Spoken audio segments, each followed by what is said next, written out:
Bum, bum, bum, bum, bum. To jest pierwsze wydanie na żywo Kanga No Comments. Tak. Łukasz się już śmieje, a my nadajemy do Was z bardzo specjalnego miejsca, bo nadajemy ze studia Comparik. Właściwie nie wiem, czy to jest studio, ale z ich biura, gdzie w tej chwili jesteśmy na bardzo wyjątkowym wydarzeniu. Na jakim, Łukasz? No to może za chwilkę. Właśnie, tutaj chcesz nas podtrzymać trochę w niepewności, ale my już jedno wiemy, jaki był wynik. Wynik był prawie tak, jak i obstawiałem, czyli 3-1. Dla kogo? No dla Francji. Tak jest, dla Francji. No jest trudno. dobrze. Marzenia już musimy odstawić na bok, ale możemy rozmawiać o rzeczach poważnych i taką właśnie poważną rzeczą czy poważnym wydarzeniem było to, co wydarzyło się z Żanetą Jeleń, przepraszam. Janet Yellen, tak. No. To jest to, co się wydarzyło. No bo właśnie wiemy wszyscy o tym, że Sam Bankman, jeden z największych przestępców, który w tej chwili powinien być ścigany, jednak jeszcze nie ścigany, bo co się takiego wydarzyło? Łukasz, No bo on myślał, że to były jego pieniądze, więc dlatego on sobie je wziął. 3 miliardy dolarów. Tak. Sięgnął No po myślał, 3 miliardy dolarów i tak, pomyślał, że to tak, jego pieniądze. No właśnie. Nie zorientował się. Tak, każdy by się pomylił, no bądźmy szczerzy. No właśnie, takie pieniądze, ale nie to jest tym wszystkim najśmieszniejsze, tylko to, że występował właśnie z panią, nie minister, tylko sekretarz skarbu. No i wszyscy mówią, że to jest zupełnie normalne. No z Mike'em Pence'em występował. Tak Nikt się nie obruszył. Człowiek, który powinien być tak naprawdę za kratami w bardzo ciężkim więzieniu, bo oszukał, okradł naprawdę tysiące ludzi i nierzadko z ich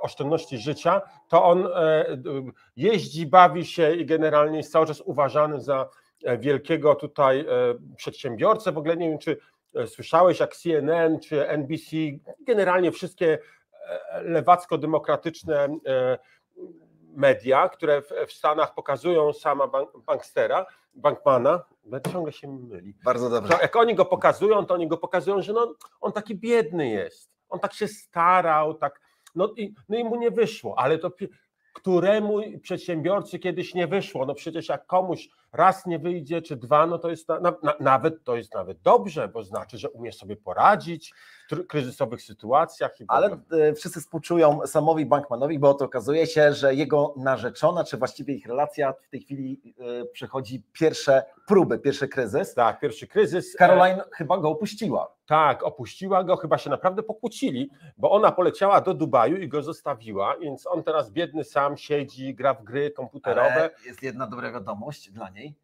no bo pojechała do Dubaju i wzięła za sobą na waciki. 500 milionów. 500 milionów dolarów, właśnie tyle.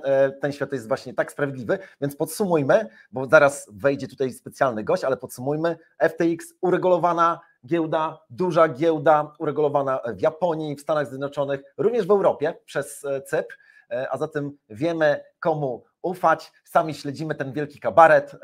Jedna rzecz, ja teraz powiem, jaką ja mam teorię spiskową. Proszę bardzo. Moja teoria spiskowa jest taka, oni wezmą tą resztkę pieniędzy, która została we FTX-ie i wypłacą tylko użytkownikom tych giełd uregulowanych. I powiedzą, że ponieważ było uregulowane, to dlatego dostaną. Jeżeli tak będzie, to będzie to cios poniżej pasa, ale spodziewamy się samych złych rzeczy od strony urzędników. No to co, Łukasz? Myślisz, że zaprosimy teraz naszego specjalnego gościa, a później byśmy jeszcze... A od Ciebie oczekuję odpowiedniej zapowiedzi, tak żeby nasi widzowie się nie nudzili. Dobrze, więc moi drodzy, minęło właśnie 5 lat od bardzo szczególnego wydarzenia. Oto jeden z ludzi polskiej sceny youtuberskiej dokładnie 5 lat temu zaczął nadawać i dzisiaj jesteśmy na rocznicy.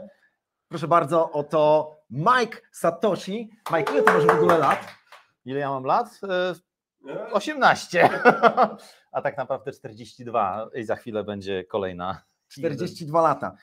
Zanim zadam Ci pytanie, jak to się stało, że podjąłeś to wyzwanie, tą przygodę właśnie z polskim YouTube'em, to powiedz, kim Ty jesteś z zawodu?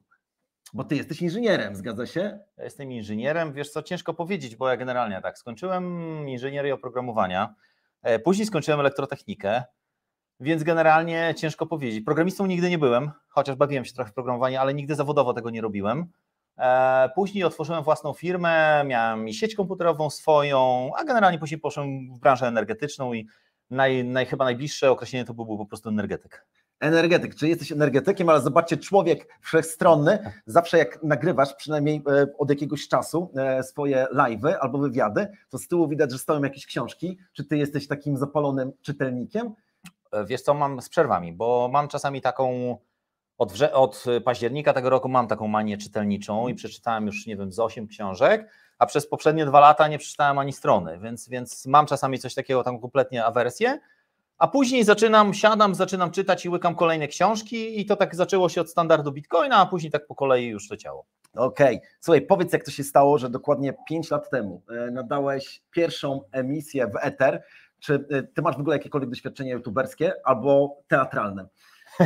Nie mam żadnego youtuberskiego doświadczenia, chociaż mogę powiedzieć, że mam doświadczenie aktorskie, ponieważ kiedyś zrobiliśmy taki fanowski film, taką parodię Jamesa Bonda, gdzie ja grałem jakiegoś tam niemieckiego najemnika i generalnie to było w latach 90., gdzie generalnie problem z kamerami był, komórek nikt nie miał praktycznie, więc było to taką chałupniczą metodą nagrywane. Gdzieś do dnia dzisiejszego mamy jakąś tam kopię, ale nie miałem żadnego doświadczenia w tym, po prostu usiadłem do laptopa, oglądałem sobie Fila Koniecznego, oglądałem sobie Blog Prezesa i stwierdziłem, że czegoś na tym YouTubie polskim brakuje, czemu by nie spróbować. Wziąłem swojego laptopa, wziąłem najprostsze słuchawki z mikrofonem i po prostu zacząłem nagrywać. Można cofnąć się na kanale do samych początków, zobaczyć, jak to fajnie wyglądało. No właśnie, to były początki Majka Satoshiego. Ja tylko powiem, że pierwszy odcinek Kwadransa z Kangą, który nagrywaliśmy z Łukaszem, ja nie mam odwagi, żeby go obejrzeć, ale Mike jest odważny i ogląda swoje pierwsze odcinki, no bo właśnie twoje studio się zmieniało. Tak. Po drodze były firanki, różne inne miejsca.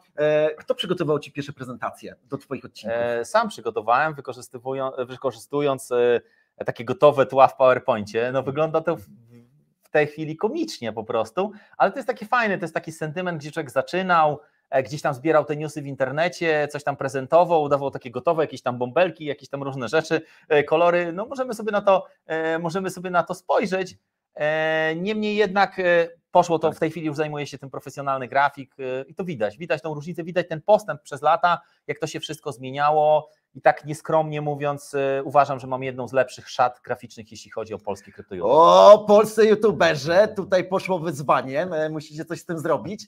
Mike, który moment uznajesz jako przełomowy, albo jakie te momenty były przełomowe? Pierwszym takim przełomowym momentem było, można powiedzieć, pokazanie się publicznie, czyli ten słynny happening pod Ministerstwem Finansów, chcemy płacić proste podatki i zaproszenie mnie też jako reprezentanta tej grupy do Ministerstwa Finansów, do spotkania z panem wiceministrem, a później także zaproszenie już na takie oddzielne spotkanie do samego ministra z całą tam tą wierchuszką tego Ministerstwa Finansów. To było dla mnie takie bardzo mocno nobilitujące, a z takich innych rzeczy, no później pierwsze uczestnictwo w konferencji InvestCav w Krakowie i kilka różnych, jakieś współprace, no bardzo różne, ale to był dla mnie taki, jeżeli miałbym wybrać jeden moment, to był taki pierwszy kluczowy moment, który bym uznał właśnie za taki, gdzie coś się zmieniło, gdzie zobaczyłem, że jestem jakąś tam osobą rozpoznawalną i od tamtego momentu po tym happeningu zacząłem już kamery używać, zacząłem się pokazywać, bo w pierwszych filmach nie ma mnie. No i myślę, że jak przejąłem te spotkania w Białymstoku, czyli ten słynny Kryptostok, który już w tej chwili jest najdłuższym cyklicznym spotkaniem, no to wtedy, kiedy przejąłem to organizowanie tego, to też było dla mnie takie, że ja buduję tą społeczność. Powiedz, kiedy był taki moment, kiedy miałeś dość? No bo powiedzmy sobie szczerze, ty organizujesz te odcinki nieprzerwanie, chyba bez przerwy, tak? Czy ty w ogóle pojechałeś kiedyś na urlop? Jak to wygląda? Skąd ty w ogóle czerpiesz siłę do tego, żeby przygotowywać materiał, zdobywać to, a jeszcze w te niedzielne emisje, to wy potraficie tam siedzieć przecież do późnych godzin, nierzadko, no chciałbyś powiedzieć, że porannych, do późnych godzin nocnych. Jak to jest? Się. Powiem ci w ten sposób. Jeśli chodzi o niedzielę, to generalnie to jest w tej chwili dla mnie dosyć proste. Niedziela mam już tak usystematyzowaną, że mam od tej godziny 19:30, gdzie puszczam to intro muzyczne, do północy, czasami do godziny 1:00.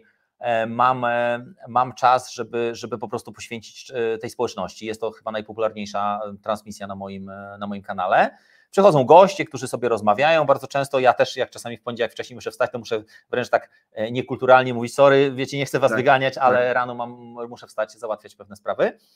A jeśli chodzi, słuchaj, wielokrotnie były takie okresy w mojej działalności, kiedy stwierdziłem, że nie ma sensu, że już po prostu mam dość, że się troszeczkę wypaliłem. Odpuszczałem sobie na jakiś czas. W tej chwili mam zespół, który mi pomaga w tym wszystkim. więc odrzuciłem od siebie wszystkie rzeczy, które były dla mnie niefajne, bo dla mnie tą siłą jest ta społeczność, spotykanie ludzi, organizowanie takich imprez jak tutaj w tej chwili, która jesteśmy, świętowanie 5. rocznicy. Tak. Jest to siła, która mnie napędza. Ja uwielbiam ludzi, ja jestem ekstrawertykiem, uwielbiam się spotykać, rozmawiać, poznawać nowe osoby. Internet oczywiście rządzi się swoimi prawami i tam bardzo dużo, nazwijmy to, wojowników klawiatury jest. Więc to jest osobny temat, ale jeśli chodzi na żywo, ludzie są wspaniali. Kryptospołeczność jest super i to mnie właśnie napędza. Ja wbrew pozorom nie jestem tutaj dla pieniędzy, ja jestem tutaj właśnie dla tej społeczności. Pieniądze są oczywiście jak najbardziej, ale to jest efekt uboczny, a nie cel i dlatego ja mogę to funkcjonować, a jeśli chodzi o nagrywanie, wiesz, newsy, które musiałem siedzieć, zbierać, w tej chwili szykuje mi zespół, ja tylko nagrywam, montuję sobie odcinki, więc nie poświęcam jakoś strasznie, wbrew pozorom nie poświęcam aż tak dużo czasu, chociaż codziennie jest jakiś praktycznie odcinek, a w tej chwili doszedłem już do takiego momentu, w którym stwierdzam, że jak mi się nie chce, to po prostu sobie robię dzień wolnego i tyle.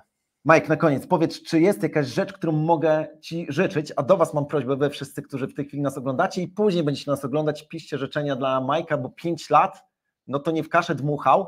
Życzymy Ci oczywiście 5 kolejnych lat, ale czy jest coś, na czym Ci zależy? Bo ja mam w głowie życzenie, które chcę powiedzieć nie tylko do Ciebie, ale do całej społeczności. Wiesz co, jeżeli miałbym sobie życzyć czegoś, to chyba, żeby te kryptowaluty w Polsce zostały w końcu uregulowane, żebyśmy mogli spokojnie budować te biznesy, żeby można było, żeby faktycznie ci kryptowaluciarze nie musieli gdzieś emigrować na jakieś dziwne Seszele, Malty, Estonię i tak dalej, żebyśmy mogli biznes, bo wbrew pozorom kryptowaluciarze bardzo często są patriotami lokalnymi, żeby mogli we własnym kraju czuć się nie jako jakieś tam niepożądane elementy, tylko jako ludzie, którzy tu faktycznie chcą i chcą tu tworzyć biznesy i budować ten nasz dobrobyt, chociaż wiadomo, jak ci rządzący, jak to się mówi, im rząd bardziej chce twojego dobra, tym go masz coraz mniej, no ale niemniej jednak, żebyśmy mogli w Polsce czuć się jako Polacy. Dobrze, Mike. Życzę Tobie i nam życzę tego, żeby polska scena youtuberska kryptowalutowa i w ogóle polski świat kryptowalutowy zjednoczył się, a nie kanibalizował siebie. To jest takie życzenie i tego Tobie życzę. Przybij 5 w takim razie. 5 lat, jesteś dzielny, naprawdę, i życzę Tobie nie tylko kolejnych 5 lat, ale właściwie 25. Niech Twoje potomstwo zdobywa grody Twoich wrogów i niech później będzie dumne z Ciebie. Dzięki, Mike. Musimy teraz przekazać jeszcze mikrofon Łukaszowi, a kamera idzie na mnie. Chciałbym powiedzieć, że trzymałem kciuki właśnie za tutaj polską reprezentację. Dobrze, że Lewandowski dostał szansę, żeby poprawić tego karnego, bo to byłby naprawdę wielki wstyd. Jeżeli nie teraz, to za 4 lata Kanga będzie sponsorowała drużynę narodową i w końcu nam się uda. A chciałbym jeszcze podsumować to, co wydarzyło się na scenie kangowej, no bo w końcu ten odcinek nazywa się Kanga na fali, w skrócie KNF. Wiemy o tym, że wydarzyło się ostatnio kilka rzeczy i oto wchodzi nasza gwiazda, za którą wszyscy tęskniliśmy. Łukasz, Kanga na fali. Czy chciałbyś coś powiedzieć? Zbliżamy się do końca roku. Trochę ten rok był burzliwy, jeżeli chodzi o życiorys Kangi, prawda?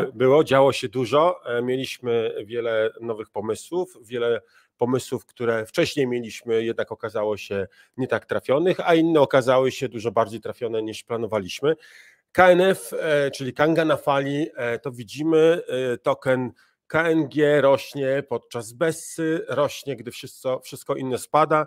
No, między innymi dlatego, że wspaniale udała nam się akcja z buybackiem. Tak. I teraz proszę Cię, żebyś uruchomił swój telefon magiczny i sprawdził stronę trade.kanga.exchange/buyback i tam byś mógł przeczytać, ile tokenów do tej pory skupiliśmy, bo przypominam, że skup tokenów za pieniądze, które zostały zebrane podczas IEO jest jawny, pokazujemy go. Nie jest może idealnie $10,000 dziennie, czasami jest trochę więcej, no mniej jeszcze nie było, ale skupujemy, pokazujemy Wam to, nie wstydzimy się, dostrajamy nasze narzędzia tak, żeby to było naprawdę tylko 10,000, no i żebyśmy mogli przez 100 dni skupować. A my wszyscy cieszymy się już 3 transakcjami spalenia, łącznie to jest ponad 3000 tokenów KNG zostało spalonych, a podobna kwota trafiła, czy identyczna kwota trafiła jako dodatkowe nagrody na nasz POS, także POS staje się jeszcze bardziej atrakcyjny, jeszcze lepszy, no i możemy teraz popatrzeć, widzę, że tu się... Tutaj internet, to niekoniecznie pędzą konie po betonie, ale klikam buyback tutaj i proszę bardzo, Łukasz, przeczytaj tę liczbę. 7129 tokenów zostało skupionych. Moi drodzy, żeby nie było, że oszukujemy, to nie jest graficzka, zostało skupionych i przypomnij, co zostało z nich zrobionych? Połowa z nich trafia na taką dzienną pulę, która jest spalona, a druga połowa trafia jako powiększenie nagrody POS. Także wszyscy ci, którzy patrzycie ze zdziwieniem i przecieracie oczy, że token KNG mimo Bessy, mimo że wszystko inne spada, on rośnie, no to jest to jeden z tych powodów, dla którego on rośnie. Nie jedyny, bo Kanga się rozwija. Nasze spotkania z Algorandem były rewelacyjne. No właśnie, powiedz parę słów na temat naszego pobytu w Dubaju. Jakbyś go tak w 3 słowach czy w 3 zdaniach opisał? No, na pewno mocno wyczerpujące, a jednocześnie mocno energetyczne, no bo mamy w Kandze takie przekonanie, że być może postawiliśmy na ten blockchain, który zrewolucjonizuje świat. Strasznie dużo spotkań i co ważne, ta konferencja trwała 2 dni. Ile Algorand. Ile Algorand wydał na to pieniędzy? Bo my to tak, dowiedzieliśmy się ile wydał, więc wydał, uwaga Kamil, bo mamy tutaj mały zakład, niecałe $2 miliony. Na dwudniową konferencję, 1 dzień, $1 milion. Tak. Było trochę przepychu, ale jednak widać, że to jest coś, co może nas wszystkich zaskoczyć. Co ciekawe, była to konferencja, wybaczcie, jesteśmy zmęczeni, konferencja, która nie miała Expo. Tak, to była pierwsza konferencja tego typu, na której byłem, że żadna firma, słuchajcie, nawet Binance, nawet Kraken, nawet Kanga.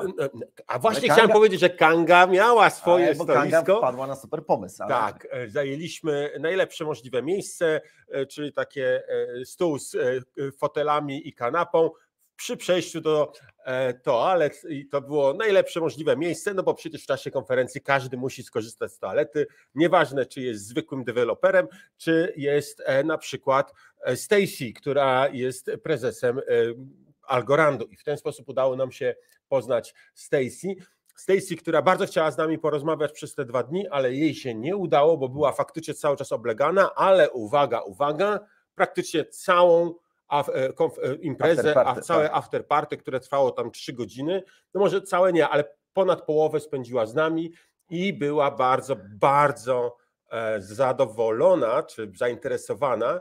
No cóż, nie zdradzając może szczegółów, powiem, może szykuje się wycieczka do Indii. Tak, tutaj jesteśmy podekscytowani, ale okazuje się, że Dubaj nie tylko Algorandem stoi, oto mieliśmy szereg najróżniejszych spotkań i ważne jest to, że myśmy od tego Dubaju jeszcze do domu nie wrócili, bo wpadliśmy tutaj na tą imprezę, tak. Rano jedziemy do Gdańska prosto do pracy. Łukasz, niby niedziela, a my pracujemy. Okej. Zostało nam jeszcze kilkanaście dni tego roku. Czy coś takiego szczególnego wydarzy się na Kandze? Nie spodziewałeś się tego pytania. Okay? Nie spodziewałem się. Więc wrócimy do tematu może już podczas wtorkowego kwadransu z Kangą, na który serdecznie zapraszamy. Przypominam, że będzie na pewno nowy konkurs, znaczy kolejny konkurs będzie ogłoszony, więc zachęcamy. No a cóż, teraz to prosimy, żebyście pisali, czy ten live, no comment był dobry? Sławek, jak ty to mówisz? Od 1 do 6, gdzie 1 oznacza, że zmarnowaliśmy wam 20 minut waszego życia, bo tyle trwa ten odcinek, marzę o samobójstwie, a 6 oznacza, że było wybitnie dobrze, keep walking, tak dalej, działajcie, no i tyle. Tak, a ja zakończę, muszę pamiętać o tym, że chcę zawsze tak kończyć, BCK, Bitcoin ciągle królem, a Kanga tuż za nim, więc Bitcoinie uważaj. Tak jest, KNF, Kanga na fali, pamiętajcie, subskrybujcie, dawajcie łapki w górę, komentujcie, to jest naprawdę bardzo potrzebne dla nas, no bo chcemy dzielić się tą dobrą nowiną na całym świecie. I to tyle chyba, Łukasz, tak? Tak, dziękuję Sławku. Dziękuję Łukasz, wszystkiego dobrego, hej. Cześć.